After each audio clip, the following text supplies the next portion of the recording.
Hola, muy buenas tardes a todos los participantes de este webinar. Este es el último webinar del manejo no farmacológico de dolor crónico no oncológico que está organizando el Departamento de Rehabilitación y Discapacidad de la Subsecretaría de Salud Pública. La serie de webinar ustedes las podrán encontrar en la página web de rehabilitación.minsal.cl. En la página de inicio ustedes podrán encontrar, ¿cierto? Una noticia que habla del ciclo de webinar. Ustedes pueden ingresar ahí y más abajo se van a desplegar los distintos presentaciones o grabación de las presentaciones que se realizaron y pueden clicar acá para descargarlas y poder verlas nuevamente. Quedarán todas disponibles para que las puedan estar revisando y difundir también con los equipos de salud con los cuales ustedes trabajan. Esta última serie de webinar daremos continuidad al trabajo del equipo de rehabilitación que fue la sesión anterior. Nuestra ponente se llama Stephanie Prieto Suazo y es terapeuta ocupacional del Servicio de Medicina Física y Rehabilitación del Hospital Clínico de la Universidad de Chile. Además, es docente regular de la Universidad Autónoma de Chile y su presentación es el rol de la terapia ocupacional en el abordaje del dolor crónico no oncológico. Stephanie, te damos la bienvenida y te dejamos para tu ponente. Muchas gracias. Hola, muy buenas tardes. Gracias, Raúl, primero que todo por la invitación a este webinar.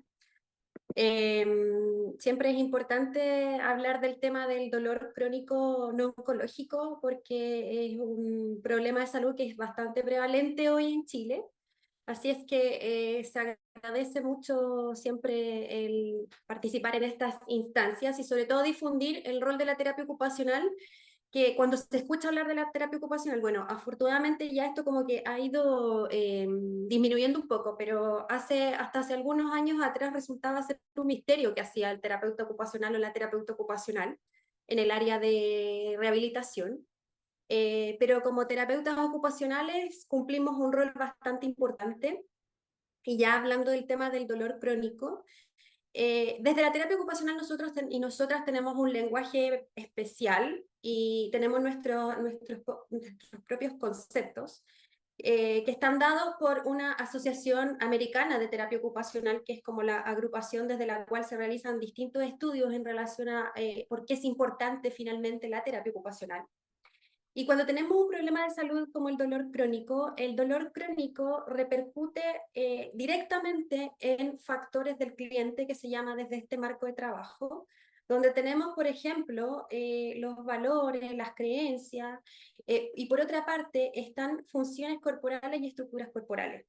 Cuando hay un dolor crónico, como por ejemplo puede ser la fibromialgia, que es una enfermedad, tomo la fibromialgia como ejemplo nada más, que afecta muchas partes del cuerpo porque es un dolor que es generalizado, eso tiene una repercusión directa sobre las capacidades o las destrezas que requerimos los seres humanos, las personas, para poder desenvolvernos en estas actividades que tienen un sentido, un propósito y un significado, que son las ocupaciones, ¿ya? Entonces, cuando viene este dolor crónico que afecta principalmente funciones y estructuras corporales, va a haber una repercusión directa en estas destrezas de ejecución o habilidades de ejecución, donde principalmente se van a ver afectadas la fuerza, ¿cierto? Habilidades motoras, habilidades de procesamiento cognitivas, porque sí o sí hay una repercusión, por ejemplo, en la atención en la memoria, y eso va a dificultar que las personas, por ejemplo, puedan hacer actividades de la vida diaria, como vestirse, como ducharse, la actividad sexual, que también es una actividad de la vida diaria, o, por ejemplo, el realizar alguna actividad de tiempo libre, como puede ser el participar en un club de personas mayores o ir a bailar a un determinado lugar, ¿ya? Entonces, teniendo todo este esquema, finalmente, ¿qué es lo que pasa acá? Que hay una alteración de la capacidad funcional, o lo que llamamos desde la terapia ocupacional una alteración en el desempeño ocupacional. Por tanto, eso amerita ya la intervención desde terapia ocupacional, ¿ya? Por tanto, como hay que intervenir desde nuestra disciplina, ¿qué es lo que vamos a hacer? En primer lugar, cuando nos encontramos con una persona que tiene dolor crónico no oncológico, siempre es importante realizar una evaluación de su desempeño ocupacional o de esta capacidad funcional, ¿ya? Si bien las orientaciones clínicas para el manejo, el abordaje del dolor crónico hablan principalmente que, por ejemplo, para evaluar cómo está la persona ejecutando actividades de la vida diaria, se menciona la escala de Bartel y el índice del Lawton-Brody. La escala de Bartel efectivamente es una escala que nos permite evaluar, y ya muchos de los que están acá, muchas de las que están acá sabrán que es una escala que permite evaluar el nivel de independencia en actividades de la vida diaria. Pero permite evaluar el nivel de independencia, ¿ya? Pero ¿qué pasa? Que muchas veces nos encontramos con personas que tienen dolor crónico que no necesariamente necesitan asistencia de un tercero para hacer alguna actividad, y en algunos casos ocurre que necesitan más que asistencia, necesitan más tiempo, o bien tienen mucha dificultad y luchan y hacen lo posible por hacer esa actividad de forma independiente. Entonces, en ese caso, ¿cómo objetivamos esa información? Y existe un instrumento que es el HAQ, que ya más adelante voy a hablar de él, el cuestionario de evaluación de salud en español, que es una pauta que también permite valorar la capacidad funcional y las dificultades que está experimentando una persona en relación a su desempeño, ¿ya? Entonces, siempre es importante evaluar la capacidad funcional, ¿cierto? Ya sea con la escala de Bartel, sobre todo si tenemos, por ejemplo, personas mayores con dolor crónico, Bartel puede ser un buen instrumento, o tenemos la medida de la independencia funcional, FIM, que la particularidad del FIM es que es un instrumento bastante sensible porque permite detectar cambios de una semana a otra o de un día a otro incluso, ¿ya? Pero lo que tiene de desventaja es que muchas veces tenemos que tener la licencia como institución para poder aplicar, ¿ya? Principalmente esto como para evaluar el desempeño ocupacional o la capacidad funcional, como le quieran llamar, y objetivar cuáles son las dificultades que tienen las personas en ese ámbito. Otro aspecto importante también de valorar, dado el impacto que tiene el dolor crónico en las habilidades de desempeño, las habilidades de ejecución, como llamamos desde terapia ocupacional, es el valorar, por ejemplo, cómo están las habilidades motoras, principalmente la fuerza de agarre. Desde terapia ocupacional, fundamentalmente, la fuerza de agarre es lo que evaluamos particularmente, ya les voy a contar por qué. Y lo otro, que desde el punto de vista cognitivo, vuelvo nuevamente a tomar las orientaciones para el manejo del dolor crónico, donde se habla el aplicar un instrumento como por ejemplo el MOCA, ¿cierto? Que es la escala de evaluación cognitiva de Montreal, esta escala creada en Canadá, ¿cierto? Para evaluar, y que es un tamizaje para ver cómo están las funciones cognitivas. Pero ¿qué ocurre? Que muchas veces tenemos usuarios que tienen dolor crónico que tienen dificultades principalmente en funciones de atención y de memoria, y el cuestionario de fallos en la vida cotidiana permite de alguna manera objetivar cuáles son esas dificultades, más que el MOCA, que es un instrumento de tamizaje, ¿ya? Que también sí, es bueno aplicarlo, pero principalmente ya en personas mayores, que posiblemente es más probable que presenten un deterioro cognitivo, un trastorno neurocognitivo menor mayor, ¿ya? Se sospecha. Otro aspecto relevante de evaluar tiene que ver con el dolor, por supuesto, y para eso vamos a utilizar la escala que todos o todas alguna vez hemos utilizado, que es la escala visual análoga, donde le vamos a pedir a esta persona que en esta línea de 10 centímetros exactos, donde en un extremo va a estar el 0 y en el otro extremo va a estar el 10, nos refiera ¿cuál es el nivel de dolor que presenta, por ejemplo, cuando está en reposo? Es decir, cuando no está haciendo actividades. ¿Y cuál es el nivel de dolor que presenta cuando está realizando algún tipo de actividad? ¿Ya? Desde la terapia ocupacional también otro aspecto importante de evaluar son los patrones de desempeño, que en la primera diapositiva donde hablaba del impacto que tiene el dolor crónico como en aspectos relevantes para la capacidad funcional y el desempeño ocupacional, una cosa que olvidé mencionar tiene que ver con que cuando una persona tiene dificultades para realizar ocupaciones, ¿ya? Por ejemplo, ocupación laboral, el realizar actividades de la casa, entre otras, también se ven afectadas la rutina, se ven afectados los roles y los hábitos. Y esos son los patrones de desempeño. Por lo tanto, desde terapia ocupacional también es importante hacer una evaluación de cómo la persona está estructurando esa rutina, cómo está organizando sus quehaceres, cuáles son los roles que tiene, cuáles son los roles más significativos, y en base a eso también después poder hacer la intervención. Y para eso existe, desde la misma terapia ocupacional, hay un cuestionario ocupacional que es una pauta que permite saber cuál es el tipo de actividades que la persona hace y el grado de significación, por decir así, ¿ya? O el significado que le atribuye esa persona a esas actividades, ¿ya? Y otro aspecto importante de evaluar, que también es relevante para el tema del desempeño ocupacional, es el ambiente, principalmente el ambiente físico, valorando ahí y evaluando los posibles riesgos que pueden haber en este ambiente, porque si bien muchas veces pueden presentarse algunas dificultades que están dadas por alteraciones en estructuras y funciones corporales por el dolor crónico, muchas veces también hay un ambiente que restringe y que hace más difícil que esa persona pueda desenvolverse. Entonces, sí o sí es el ambiente relevante de evaluar, ¿ya? Ahora, yendo específicamente a pautas de evaluación, yo les comentaba hace unos minutos atrás que para la valoración de la capacidad funcional, muchas veces ocurre, a mí lo que me ha pasado en mi experiencia con el trabajo con personas con dolor crónico, es que muchas veces las personas me dicen, pero ¿sabe qué? Yo, aunque me duela, yo igual hago la actividad, no pido ayuda, me cuesta pedir ayuda. Tenemos personas que les cuesta pedir ayuda a un tercero y que hacen las actividades, perdón, a duras penas.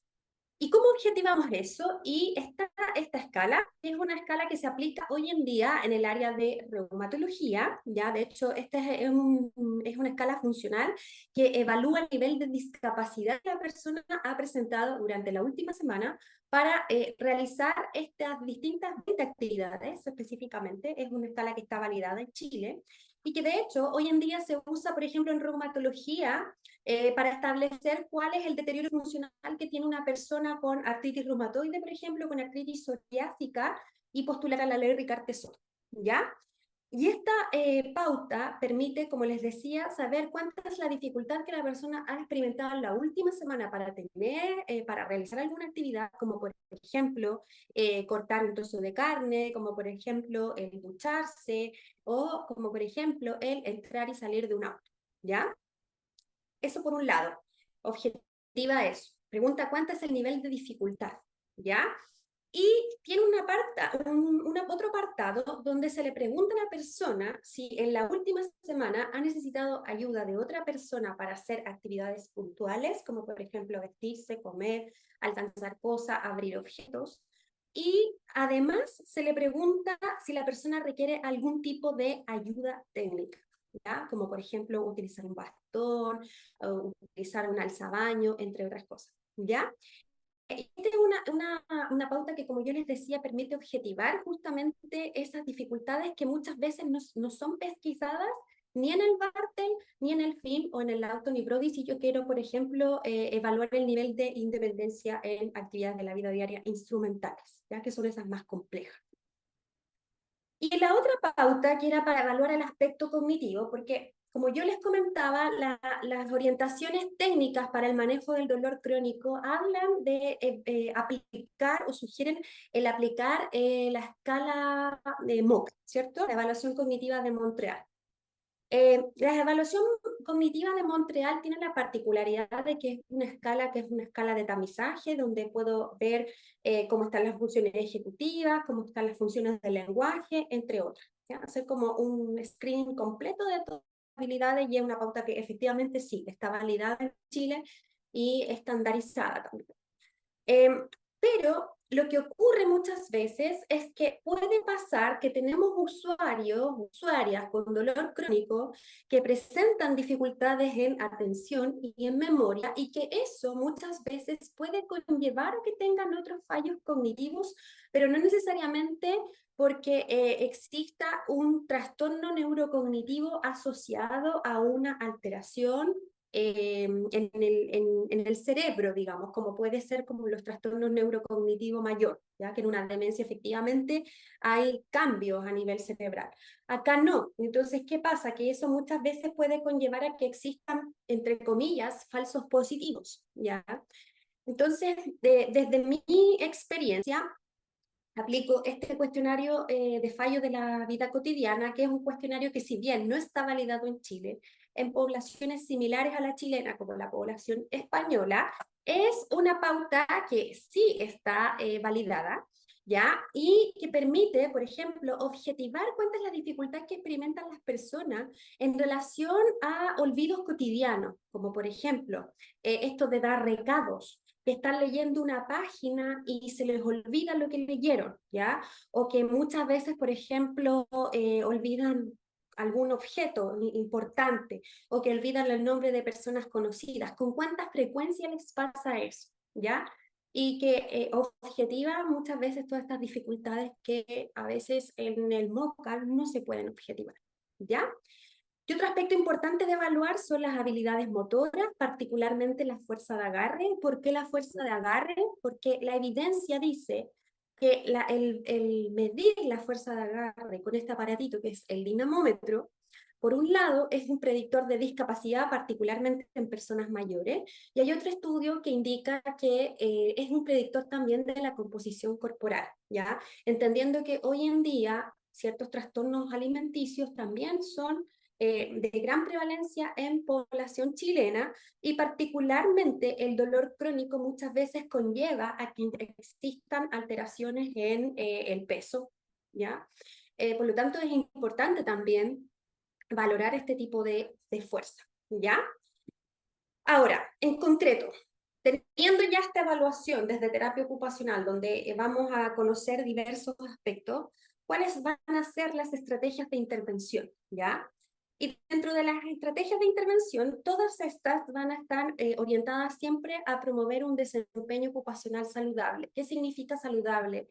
Que la persona, pese a este dolor que es crónico, ¿cierto? Que va a estar permanentemente, la persona igual pueda desenvolverse y pueda realizar aquellas actividades significativas, ¿ya?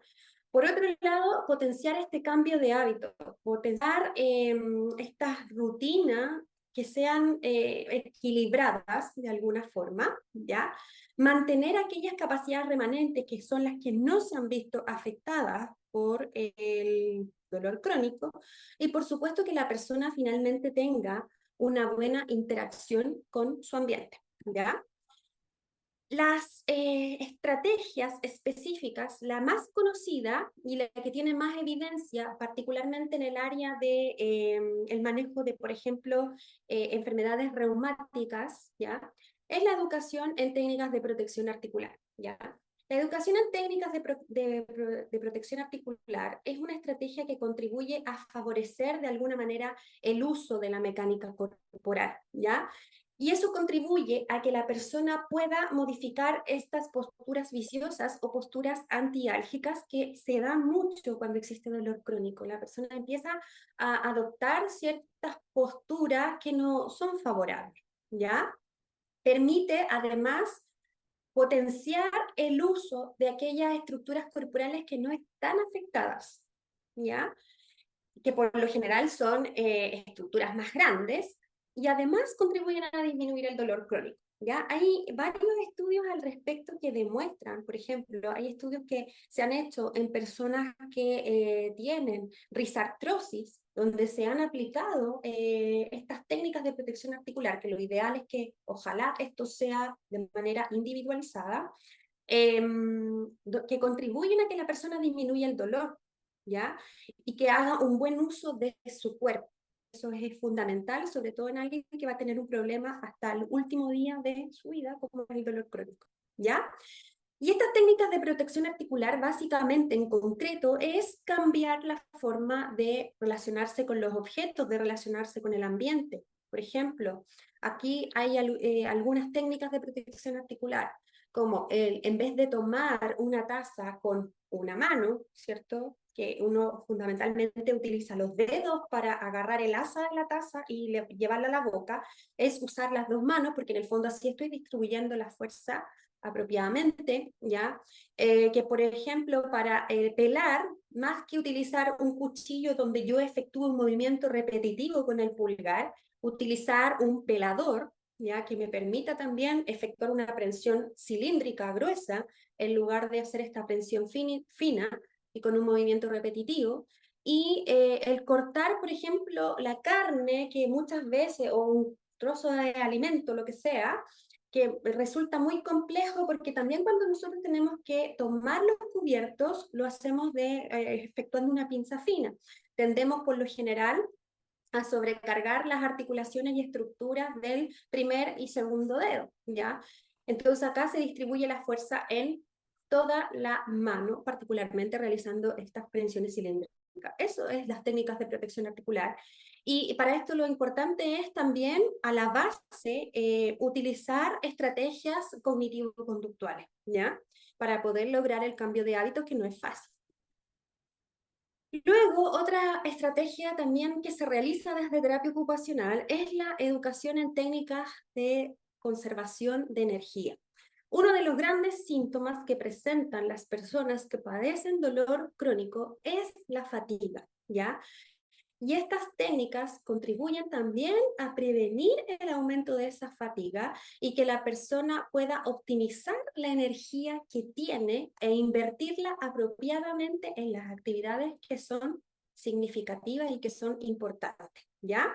Contribuye también a disminuir la rigidez muscular y optimiza también la forma en que las personas pueden ejecutar el movimiento, ¿ya? Y estas técnicas de conservación de energía hablan de que en el fondo las personas que padecen algún problema asociado a dolor crónico o fatiga, de alguna forma tienen que también modificar sus hábitos, planificando las actividades que van a hacer en el día a día, porque también las personas con dolor crónico ya lo habrán visto en módulos anteriores, que tienen rutinas muy desestructuradas, tienden a hacer muchas actividades al mismo tiempo, son autoexigentes. Entonces, hay que orientarles en cómo planificar, en qué deben priorizar, que no se deben hacer más de 2 actividades al mismo tiempo, de que hay que realizar ciertas pausas y que también son importantes las posturas, y ahí esto se liga un poco con el tema de las técnicas de protección articular, ¿ya?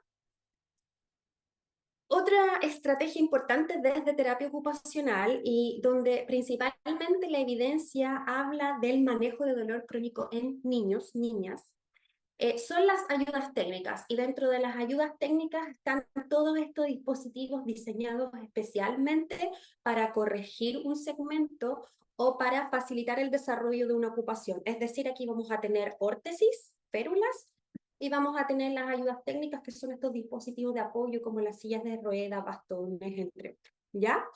Y las ayudas técnicas contribuyen, en el caso de personas con dolor crónico, a estabilizar los segmentos articulares, principalmente algunas férulas, órtesis, van a evitar las posturas viciosas y van a contribuir a mejorar la movilidad.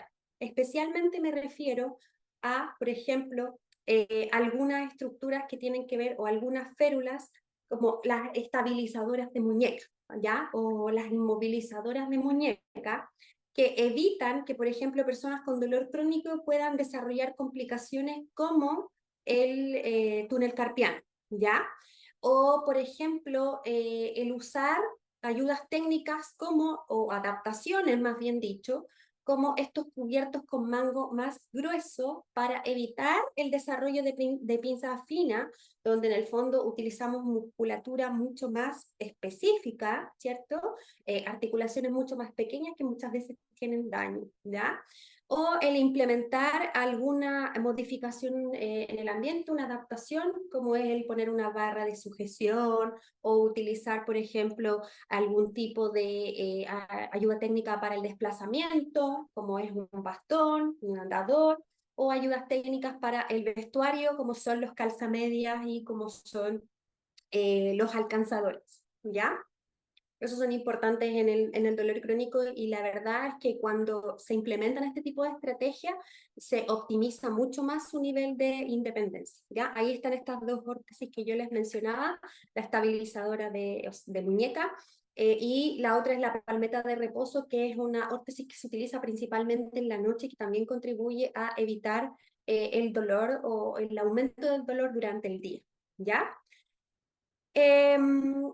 Una estrategia también importante es el evaluar el ambiente físico, por supuesto, pero también hacer modificaciones en este ambiente, ya sea en el lugar donde la persona reside, en su domicilio, o bien en su puesto de trabajo, ¿ya? Y esto principalmente con el propósito de prevenir cualquier lesión secundaria, por ejemplo, en el trabajo, una persona con dolor crónico puede empezar a experimentar otro tipo de complicaciones, ya tendinitis, entre otras enfermedades musculoesqueléticas, ¿ya? Eh, Prevenir caídas, porque las personas con dolor crónico tienen mucho mayor riesgo de caída, porque muchas veces hay trastornos de la marcha asociada por la debilidad muscular, etcétera.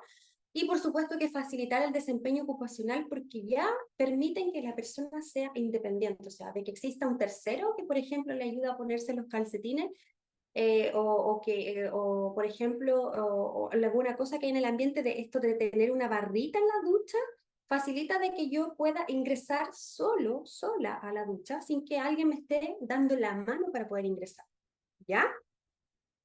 Y otra técnica también importante, y sobre también la que existe evidencia, pero principalmente en el manejo de dolor asociado a esclerosis múltiple, ¿ya? Es la educación en estrategias de relajación. Particularmente una de las técnicas de relajación que tiene mayor evidencia y como buena respuesta en personas con dolor crónico son las técnicas de relajación muscular progresiva, ¿ya? Que de alguna manera contribuyen a la fatiga, hacen que la persona tenga mucho menos dolor y ayudan a controlar este fenómeno que es bien recurrente en la población con dolor crónico, como es la kinesiofobia, este miedo a moverse, ¿ya? Y lo ideal de implementar estas técnicas es hacerlo de forma individual o grupal, para que así, por ejemplo, en momentos del día, si experimentan algún dolor cuando realizan alguna actividad o en una situación puntual, sobre, por ejemplo, cuando se enfrentan a situaciones que son estresantes donde tiende a aumentar el dolor, ahí aplicar este tipo de técnicas que son sencillas y que también a la base está la implementación de las técnicas cognitivo-conductuales, ¿ya? Bueno, ya como para ir concluyendo esta presentación, es importante que de alguna manera, no solo como terapeuta ocupacional, sino como equipo de salud, favorezcamos el desarrollo de lo que desde terapia ocupacional llamamos las ocupaciones significativas. Es decir, que no caigamos en prohibir a que una persona por dolor no pueda hacer algo, sino que de alguna manera pueda hacer esa actividad que es importante, pero que quizás cambie la forma de hacerlo, ¿ya? Lo otro que también es relevante es fomentar este respeto por el dolor, es decir, aprender a que la persona, si está con un nivel de dolor muy alto, tenga que parar, tenga que decir no, tenga que solicitar ayuda, pero tampoco caer en el extremo de evitar moverse, porque muchas veces pasa que las personas con dolor crónico no se quieren mover, no quieren hacer actividades por miedo a que este dolor pueda aumentar, ¿ya? En el manejo del dolor crónico es relevante el abordaje de todas las disciplinas, también de la psicología, por supuesto. Y aquí siempre lo que yo destaco es que hay que priorizar el abordaje psicológico en caso de ser necesario. Si tenemos un usuario o una usuaria que está con un trastorno del ánimo, que está con crisis de angustia, no puede partir inmediatamente la rehabilitación. Sí o sí es necesario que un profesional o una profesional de la psicología pueda, o de salud mental, psiquiatra, pueda abordar a esa persona, estabilizarla y luego de eso empezar su rehabilitación, ¿sí? Siempre favorecer la autonomía. Ocurre que las personas con dolor crónico muchas veces tienden a ser inseguras, tienen dificultades para tomar decisiones, pero como profesionales tenemos que también ser capaces de potenciar el que esa persona tome sus decisiones, que se haga cargo, ¿ya? Si bien acá todo lo que yo les mostré son sugerencias, también tenemos que transmitir eso, que esto es una sugerencia, no es que yo impongo que haga esta actividad o no, ¿ya?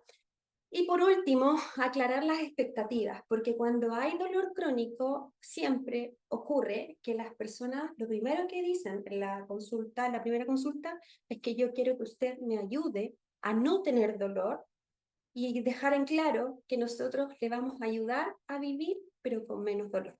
¿Ya? Eso sería mi presentación. Muchas gracias.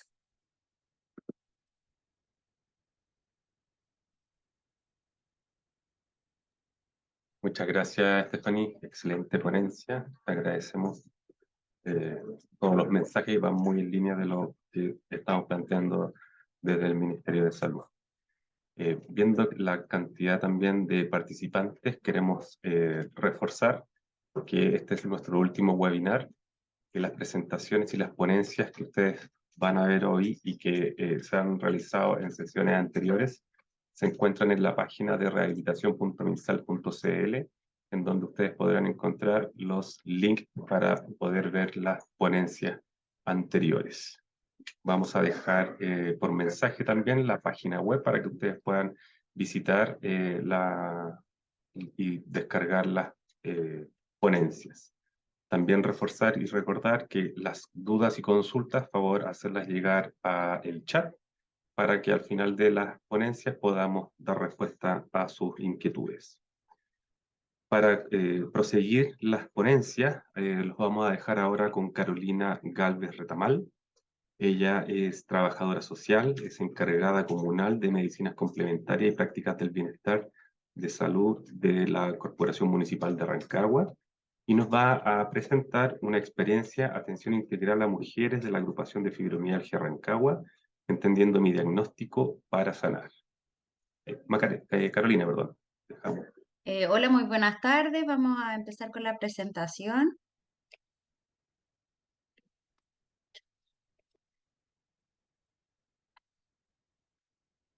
¿Se ve, cierto? Sí.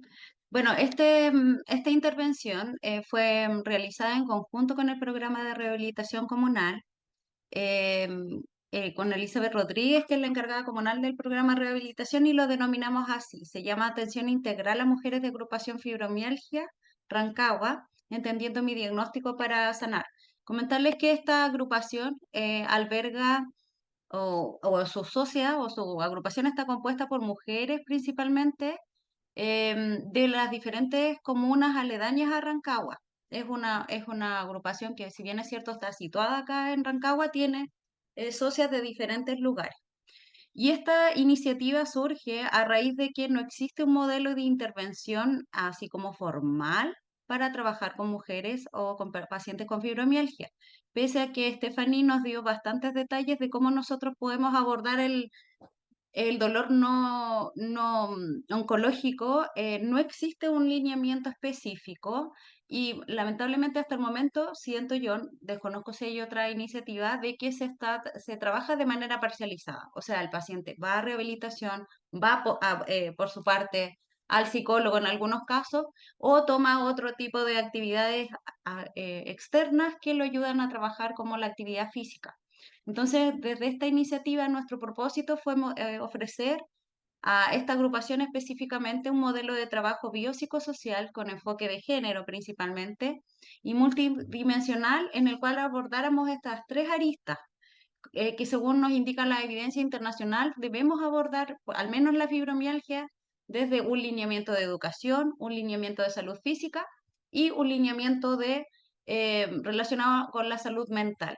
En este contexto, la salud mental fue abordada más desde el área de la medicina complementaria, pese a que en algunos de los talleres tuvimos un psicólogo presente que les dio algunos tips a las chiquillas, pero esa fue nuestra idea, ¿ya? Y obviamente con el propósito mayor de poder colaborar a que ellas no perdieran su autovalencia. Como bien mencionó Stephanie anteriormente, un paciente con dolor no es solo un paciente con dolor, es un paciente que ve mermada todas sus actividades que son cotidianas, que son simples para el resto de la población y que desde los olvidos de cosas pequeñas hasta no poder pararse o tener que depender física y emocionalmente de otra persona va inhabilitando a esta persona que está diagnosticada por esta enfermedad y que probablemente ya tuvo un transcurso de tiempo no menor en el cual no tenía claridad de qué era lo que pasaba con su cuerpo, ya hasta que logró tener este diagnóstico de fibromialgia que últimamente ya es más común, pero hace un par de años atrás recuerdo que era raro encontrar una persona que dijera que tenía fibromialgia, era una enfermedad hasta hace no mucho tiempo bastante desconocida. Bueno, estas actividades se realizaron, nosotros planificamos para este Carolina, año. perdón, si puedes darle modo presentación, porque no está en modo Ah, presentación. perdón, ay, ya, perdón. A esto, ¿cierto? ¿Ahí se ve? ¿Sí? Ya. Perfecto. Entonces ahí está el objetivo general, que es potenciar un modelo de trabajo biopsicosocial con enfoque de género, multicomponente, además porque la evidencia internacional nos indica que ese es el camino. Ya dirigido específicamente a la población eh, específica de una agrupación de Rancagua, que es la agrupación fibromialgia. ¿Cuáles son los contenidos que nosotros decidimos abordar en este ciclo de talleres que consisten en 8 sesiones que se realizan en un horario de 2:30 a 5 de la tarde? En su primera instancia fue en ese horario, ahora lo cambiamos para la mañana, en el cual íbamos a abordar estos 3 módulos en la sesión: el módulo de educación, el módulo de actividad física y un módulo de medicina complementaria. Bueno, ahí están los 3 módulos. ¿Y qué es lo que se vio en el módulo de educación? Principalmente esto estuvo a cargo de un kinesiólogo o un terapeuta ocupacional, en donde se vieron aspectos legales y conceptualizaciones para las usuarias, principalmente los tipos de dolor. También se vio el tratamiento no farmacológico, el tratamiento farmacológico. Bueno, ahí la profesional le fue explicando por qué se le daba un fármaco y no el otro, y cómo también estos fármacos eh, pueden o no interactuar con otros fármacos, que eso la gente no necesariamente lo tiene por qué saber, que es súper importante. Y lo otro que se trabajó en los diferentes talleres: el manejo ocupacional, la abolición, la rutina, los hábitos y también la alimentación antiinflamatoria, que es súper importante, que desde la medicina china esto también se aborda bastante para el tratamiento de la fibromialgia.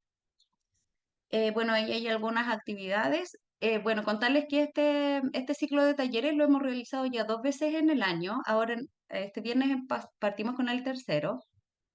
En primera instancia lo hacíamos en un recinto aparte que tiene Cormón, que dependía de educación, y nos dimos cuenta que el lugar no era el más idóneo.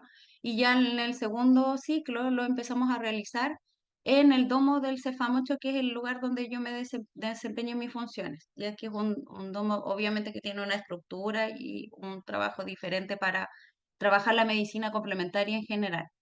El segundo módulo, que era de actividad física, se vieron técnicas de relajación, muy parecido a lo que comentaba Estefanía anteriormente: movilización articular, higiene postural y protección articular, y ejercicio de resistencia progresiva hasta moderada. Y ahí hay algunas actividades. Bueno, si ustedes se fijan, la diferencia entre los espacios deja harto que desear. Entonces, finalmente, igual nos dimos cuenta que, si bien es cierto, más allá de lo estético, también el lugar que nosotros ofrecemos a nuestros usuarios es importante. Sobre todo con usuarias que se ven muy afectadas al clima y que obviamente necesitan eh, una silla de colegio. No va a ser lo más idóneo para que ellas se sientan relativamente cómodas. Las chicas estaban un ratito, cuando en las partes como más de educación, que las involucraba a estar más estáticas, nosotros veíamos que ellas se paraban, se caminaban o se ponían un cojincito. Entonces es importante también tener en consideración estos aspectos que son no menores para ellas, como desde la comodidad, desde la ergonomía. Es súper importante también el espacio que ofrecemos, y el clima influye primordialmente porque en los momentos de bajas temperaturas nosotros tuvimos una baja importante en la asistencia, porque además su sintomatología se exacerba con el frío. Entonces eso es importante, como también desde el fracaso uno se va dando cuenta qué es lo que tiene que ir mejorando. Bueno, y en el módulo de medicina complementaria, contarles que de manera transversal nosotros hacíamos una sonoterapia no la sonoterapia de 1 hora y media que estilamos hacer siempre en nuestras otras sesiones, pero sí asignábamos al menos media hora de sonoterapia y en la primera parte hacíamos un trabajo más de escritura, de que las usuarias tuvieran, perdón, digo las chiquillas porque ya son como parte de la familia, las usuarias tenían que autorrevisarse, porque uno de nuestros objetivos, más allá de entregar educación y todo, también era súper importante de que ellas se revisaran. Por eso le pusimos entendiendo mi diagnóstico para sanar, más allá de lo clínico. Desde la medicina complementaria nosotros entendemos que toda enfermedad tiene un origen emocional y también ancestrológico. Y cuando hablamos de ancestrológico, hablamos más allá del gen, sino que hablamos más de cómo desde mi familia yo aprendo a resolver, a sentir, a actuar, etcétera, en relación a lo que yo aprendí de mis antepasados, de mis padres y sus padres, de sus padres, etcétera. Entonces, es súper importante que nosotros, al momento de analizar una enfermedad, podamos ayudar al usuario a que se observe. Yo siempre les digo a mis pacientes, es importante saber por qué sentimos como sentimos. Como llegar a esa profundidad nos da una claridad impresionante. Entonces, dentro de lo primero que hacíamos en la sesión número 1, eh, aplicábamos cuestionarios. Por su parte, los chiquillos de los terapeutas y los kinesiólogos aplicaban estas pautas de tamizaje, ¿cierto? Y nosotros desde las orientaciones técnicas aplicábamos una encuesta que se practica al inicio que uno empieza un tratamiento con un paciente. Ahí les voy a mostrar los resultados. Bueno, y el primer tema que nosotros vimos es saber cómo está mi autoestima, o sea, quién soy. Desde esta lógica vamos viendo cuáles son las fortalezas, las debilidades que ellas observaban en sí mismas. Y obviamente los resultados fueron como uno se lo espera, que en general cuando uno no ha hecho este proceso de autoobservarse, cuesta mucho reconocer cuántas fortalezas tengo. Pero después, a lo largo de este ciclo de talleres, nosotros fuimos viendo cuán valientes eran, cuán resilientes eran, y también cómo esta resiliencia, todo esto de echarse los problemas a la espalda, terminó también de alguna forma, sí, manifestándose en este dolor físico. O sea, yo doy, doy, doy, porque si nosotros pensamos en el perfil de una usuaria con un diagnóstico de fibromialgia, es una mujer que ha- generalmente ha sufrido violencia intrafamiliar, tanto en su familia nuclear como también después al formar sus propias familias. Tenemos personas que han invisibilizado por años sus duelos, tenemos mujeres que son full, o sea, como decía Stephanie, son personas en general que son muy autoexigentes con ellos mismos. O sea, no se dan espacio para el descanso, para el autocuidarse, etcétera. ¿Ya? Entonces, lo primero que nosotros abordamos fue autoestima. Después observamos el árbol genealógico. ¿De dónde vengo? Porque en el estudio del árbol genealógico nosotros podemos ver patrones familiares, mandatos, lealtades y también cómo esta historia familiar influye en mi forma de resolver mis propios conflictos. Cómo quizás puedo encontrar un origen a por qué no quiero que me toquen, que pasa mucho con los usuarios de fibromialgia, que esto de el abrazo, que es algo que alguien que está sano mentalmente, es cierto que no ha tenido un abuso o algo muy brutal, no le debería complicar, para ella es un tema el que yo me vaya a acercar, el que yo le vaya a apretar el bracito, cosas que para el resto de los mortales no nos influyen nada. Entonces, hacemos una revisión de este árbol genealógico. El otro tema que abordamos son las emociones y los sentimientos, es decir, cómo me siento. Para eso generalmente ocupamos un rayo de emociones que podemos ir coloreando, cómo nos vamos sintiendo en las diferentes áreas de la vida y también, bueno, también hacen el ejercicio, hay un espacio del diálogo, ¿cierto? Con la compañera o en grupo, en plenario, etcétera. Y también acá les explicamos técnicas de respiración consciente, técnicas de relajación. A través de la respiración nosotros podemos alcanzar, por ejemplo, un estado automático para prepararnos para, por ejemplo, ir a dormir. Que el insomnio también, asociado también al dolor, pasa a ser otra sintomatología sumada a un montón de otras cosas que las usuarias están refiriendo a diario. Y principalmente acá es importante ver cómo me estoy vinculando con mi entorno, cómo me siento, qué pasa con el otro o qué pasa conmigo con el otro. Y el autocuidado, acá abordamos el cómo me cuido, desde la alimentación hicimos así a grosso modo, algunos tips desde la medicina china de cómo debiéramos alimentarlos, como lo más importante acá es que un paciente con fibromialgia no debiera consumir alimentos congelados, ni aunque sea cocinados, ya porque desde la medicina china se entiende que eso, aunque esté preparado, tiene humedad y la humedad es súper dañina para alguien con fibromialgia, por ejemplo. Bueno, hablamos de la higiene del sueño, de cómo podemos a través de los aromas también encontrar bienestar. Otra temática fue fibromialgia y las causas emocionales. ¿Qué dice de mi enfermedad? Ahí estuvimos revisando a grosso modo, ¿cierto?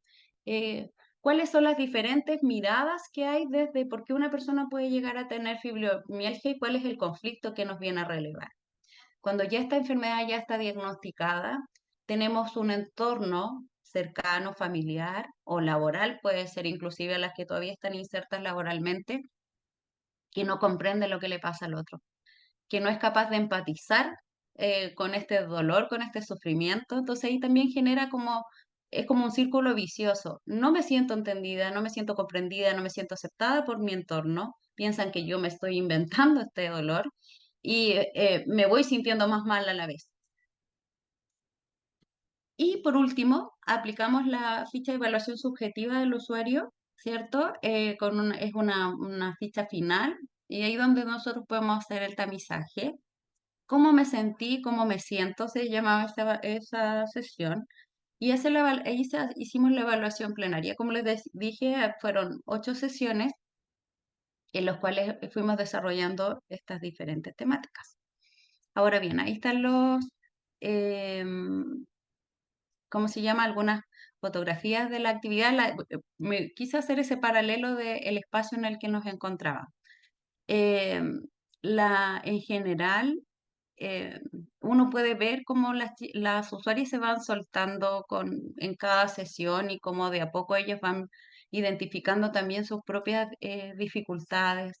Eh, Fuimos observando además cómo de alguna forma u otra ya van incorporando estas pequeñas sugerencias que se les entregaron por los diferentes ámbitos de intervención. Bueno, y estos son los materiales de apoyo que fue unas fichas de trabajo que se elaboraron al menos desde medicina complementaria los chicos de los kinesiólogos obviamente hacían un trabajo más de movimiento. Entonces acá en esta sesión nosotros lo que le pedimos fue que ellas hicieran su FODA interno. Las asistentes sociales tenemos muy marcado esto del FODA, lo sacamos en todos los bailes y aquí no fue la excepción. Entonces la idea es que pudieran hacer un FODA de su propia vida. O sea, qué fortalezas tengo, cuál es la oportunidad, qué debilidades, cuáles son las amenazas, etcétera. También las hicimos que hicieran un recorrido por su vida. Se llamó esto mi línea de tiempo emocional, porque queríamos que ellas observaran cómo fueron resolviendo sus conflictos emocionales en las diferentes etapas de la vida. El duelo de una hermana, la separación de los padres, el quiebre de una relación de pareja, etcétera. Y nos encontramos con este lugar común de vamos nomás, no voy a sentir esto que estoy sintiendo, sino que voy a seguir avanzando en lo que estaba haciendo, como cumpliendo con mis requisitos de deber ser madre, esposa, hija, abuela, etcétera. En el área de comunicación, eh, me parece que no se los comenté, pero les hicimos también ejercicios de toning. En la sonoterapia se ocupa, aparte de los instrumentos de vibración y musicales, también se ocupa mucho la voz para hacer terapia. Entonces, en esta área de la comunicación asertiva, les aplicamos este pequeño cuestionario para que ellas se identificaran si eran más asertivas o menos asertivas, pero también les hicimos ejercicios de vocalización, que eso ayuda también a encontrar la armonía física y mental. ¿Ya? Bueno, aquí el árbol genealógico, la idea es que ellas pudieran identificar a los diferentes miembros de su familia y cómo esta repetición de patrones desde los oficios, desde el número de hijos, las patologías, la situación económica, tipos de relaciones de pareja van marcando también y a nosotros nos dan un entendimiento. A veces hay un conflicto que uno dice, pero ¿por qué? ¿Por qué me pasa esto a mí? Y si yo observo a mis ancestros, esto no es solo que me pasó a mí, yo estoy repitiendo solo por una lealtad inconsciente, sino que puede ser que este alcoholismo, por ejemplo, se venga arrastrando desde hace muchas generaciones atrás, ¿ya? Bueno, esta es la evaluación, estos son la evaluación inicial, en donde básicamente nos pregunta cómo nos sentimos desde nuestra actividad física. Este se los quise mostrar porque como al entendido que no solo iban a haber funcionarios de medicina complementaria funciona a través de, o nuestra Biblia, por decirlo de alguna forma, son estas orientaciones técnicas que rigen cuáles debieran ser los lineamientos que debemos abordar en la implementación de estas estrategias en atención primaria y nos presentan este pequeño diagnóstico para saber cómo llega nuestro usuario y cómo se va. Principalmente esta encuesta lo que define si un usuario siente que su salud es buena, mala o regular. Va, súper básico, ¿ya? Y al momento de que nosotros terminamos nuestras sesiones, tenemos esta ficha de evaluación subjetiva final, en donde nuevamente viene a definir si este paciente siente que su salud está regular, buena o mala. ¿Y cuáles fueron nuestros resultados? Bueno, en la evaluación subjetiva inicial nos encontramos con que un 46% de las usuarias identificaba que su salud era mala y un 54% que su salud era regular, ¿ya? El puntaje promedio fueron 13 puntos, el puntaje mínimo son 9 y el puntaje máximo fueron 15 puntos. Si nosotros nos fijamos acá, la buena salud está definida de 23 a 30 puntos, la regular de 14 a 22 y la mala de 6 a 13. ¿Ya? Ahora, ¿qué pasó cuando terminamos nuestro ciclo y les aplicamos perdón, aquí anotamos algunas cosas, no le quise poner el nombre de las que dijeron lo que dijeron, pero ¿qué es lo que las chiquillas esperaban? Como decía Stephanie, ojalá que alguien venga y me saque un dolor. Yo creo que todos los que hemos vivido alguna situación dolorosa, ¿qué uno quiere? Que uno un día se despierte y no pase nada. Si vivimos un duelo, ojalá que alguien me despierte y me diga, oh, estás teniendo una pesadilla, pasó. Si me duele algo, ojalá un fármaco que lo elimine. ¿Ya? Eso es como de parte de nuestro hedonismo. Pero las enfermedades no son así, po. A veces vienen a quedarse por harto tiempo con nosotros. Entonces, ¿qué esperaban ellas?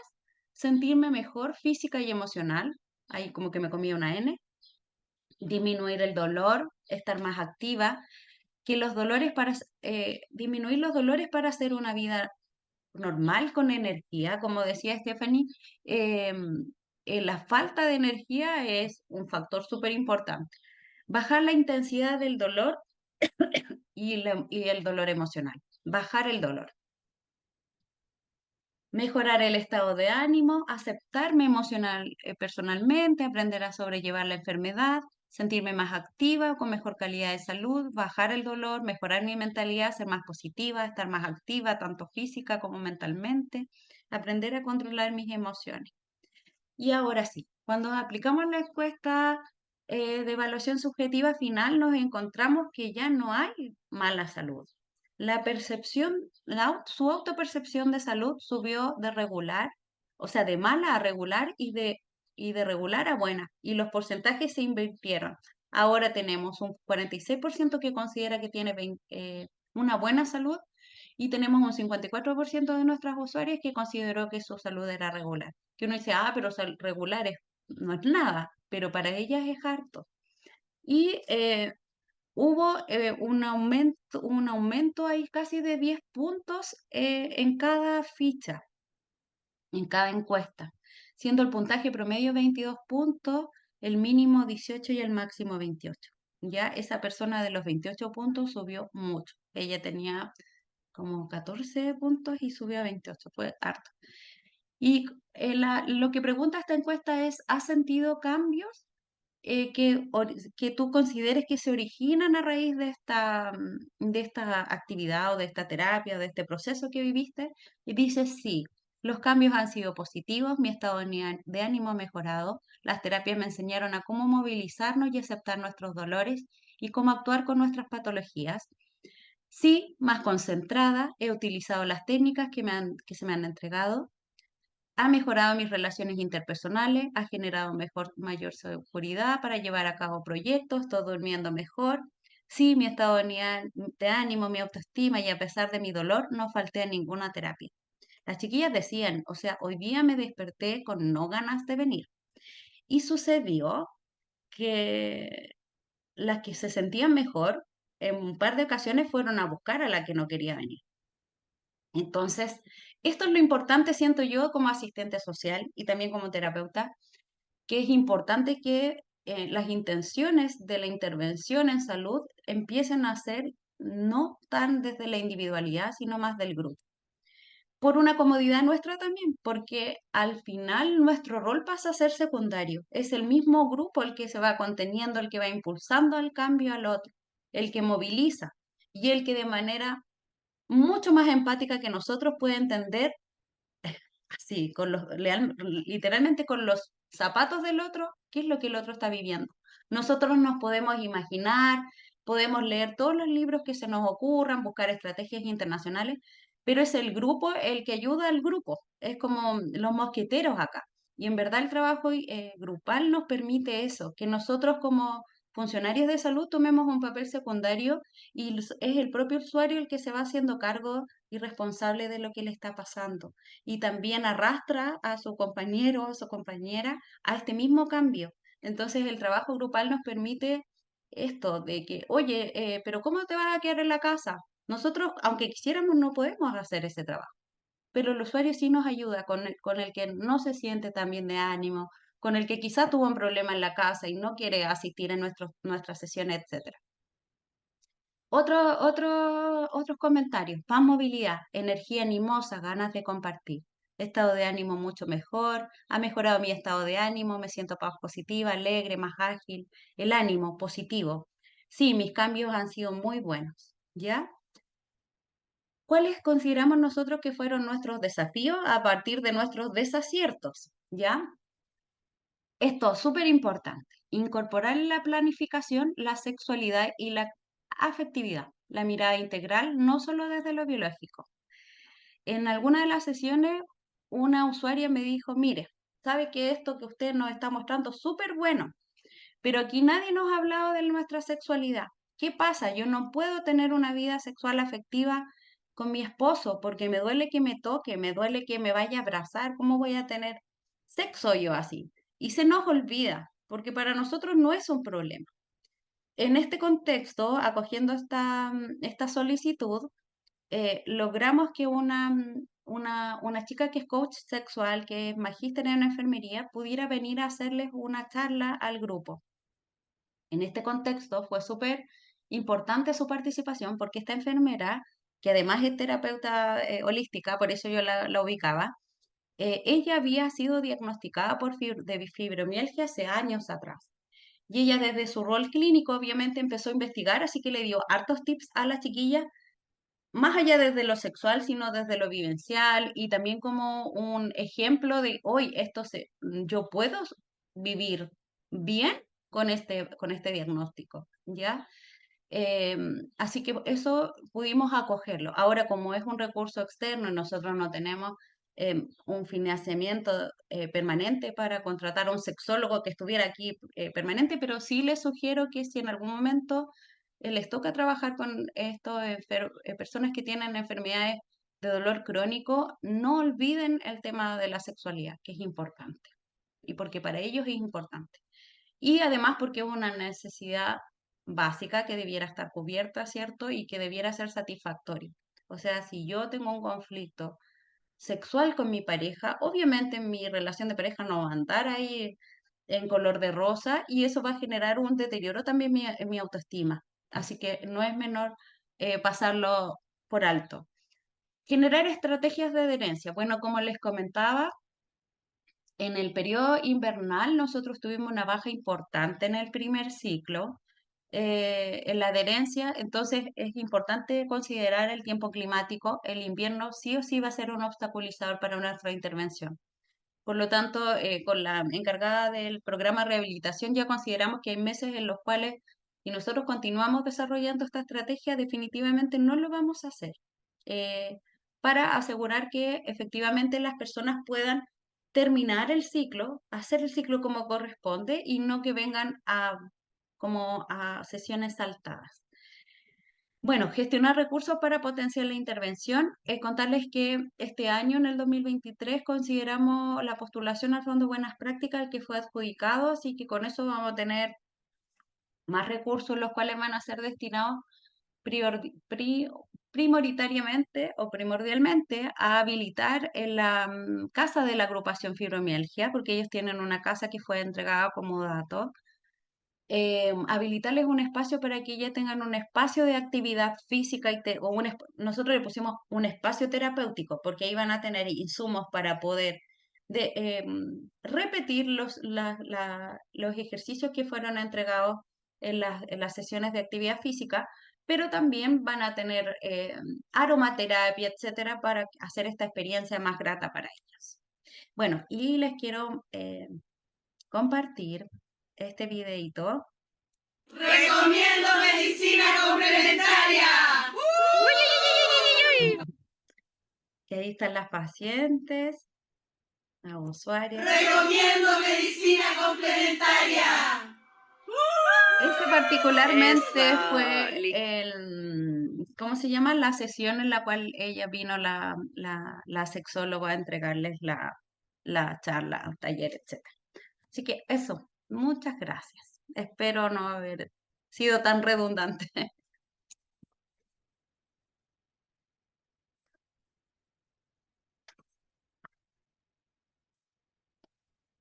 Muchas gracias, Carolina. Gracias a ustedes por la invitación. Muy buena ponencia, muy completa y aborda la integralidad de la persona, que es un poco lo que hemos intentado abordar en este webinar, en este ciclo de webinar. Recordarles que pueden dejar sus consultas en el chat para poder realizarlas, para poder generarle las preguntas aquí a nuestra exponente. Carolina, si puedes bajar la presentación. Como les venía diciendo, el objetivo de este webinar ha sido un poco materializar lo que Carolina exponía, de este manejo integral, que todas las profesiones que trabajan en salud puedan generar su aporte desde el plan de manejo integral de las personas y podamos... abajo, Carolina? Ahí. Ahí sí. Sí, en donde buscamos que cada una de estas intervenciones esté dentro de la caja de herramientas que tiene el equipo de salud para poder dar una respuesta mucho más integral a las necesidades de nuestros usuarios.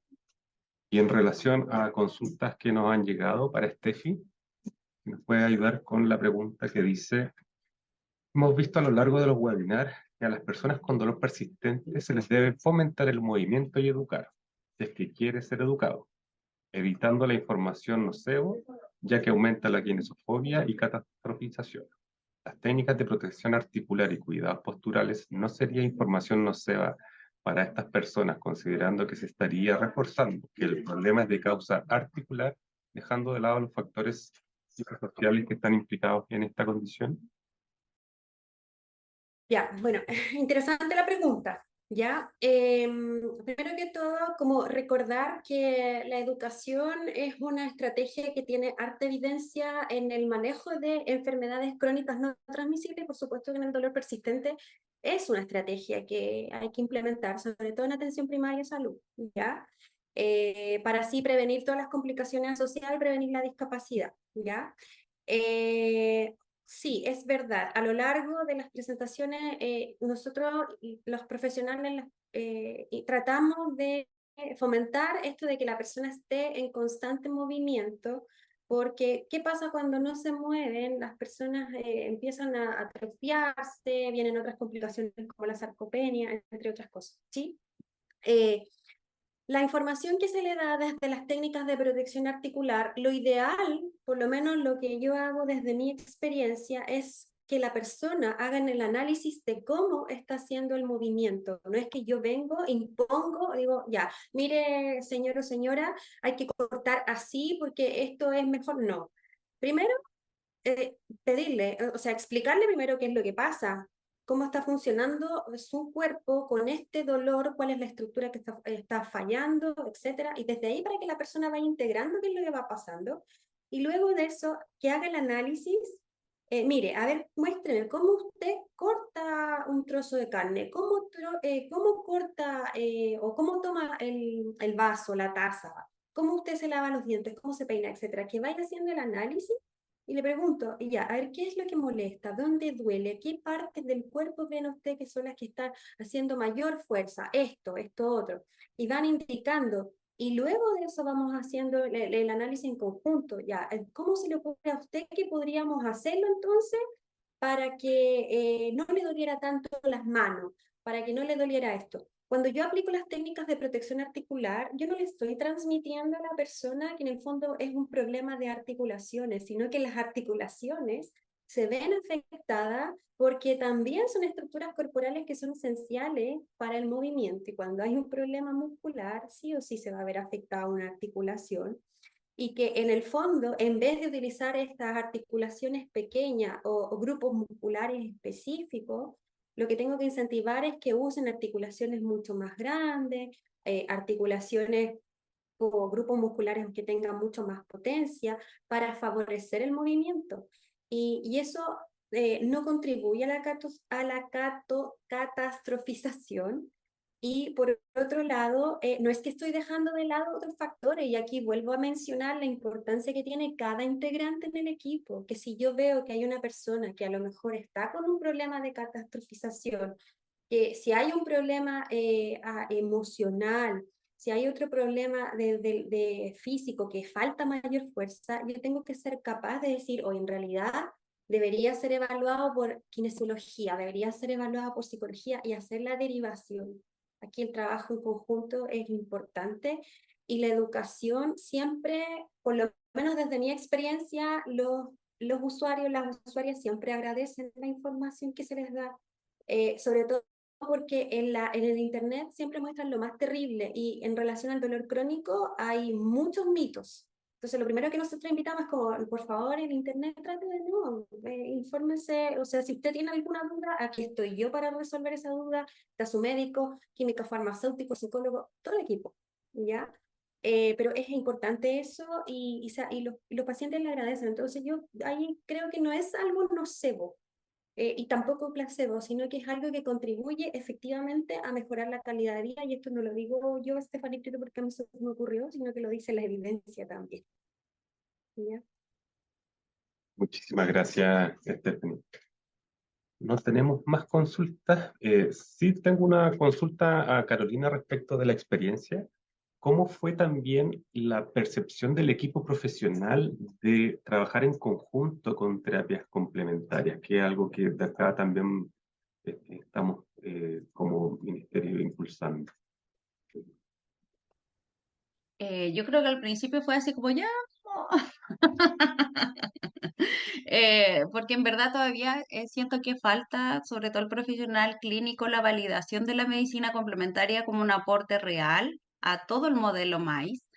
No obstante, cuando los chicos tenían que quedarse ahí esperando que yo hiciera la sonoterapia y todo el cuento, mira, así como, oye, esto de verdad relaja, hoy de verdad esto es importante, y yo de repente también compartía los trabajos a ellos, por la hojita de trabajo personal a ellos, ya vamos observando esto.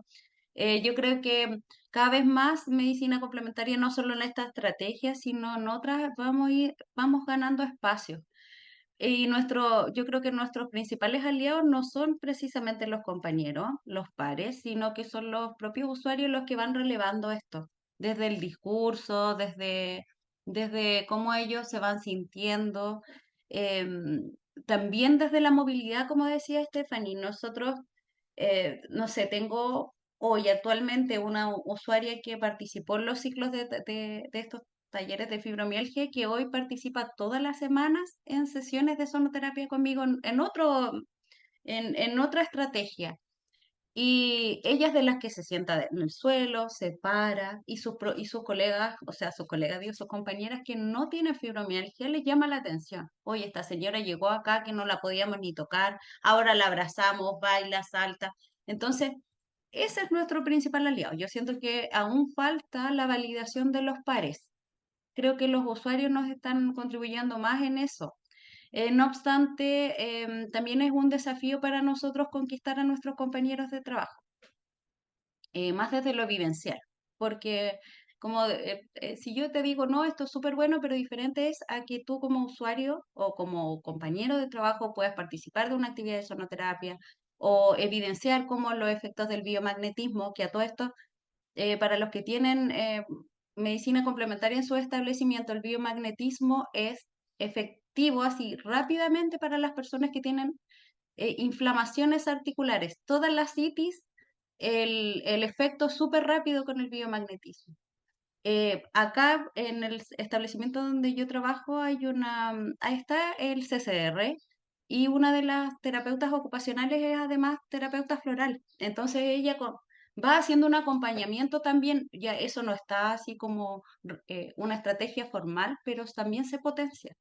Entonces yo creo que principalmente hoy hay espacios en los cuales se nos está validando más de la medicina complementaria, pero son los usuarios los que son nuestros principales aliados por el momento.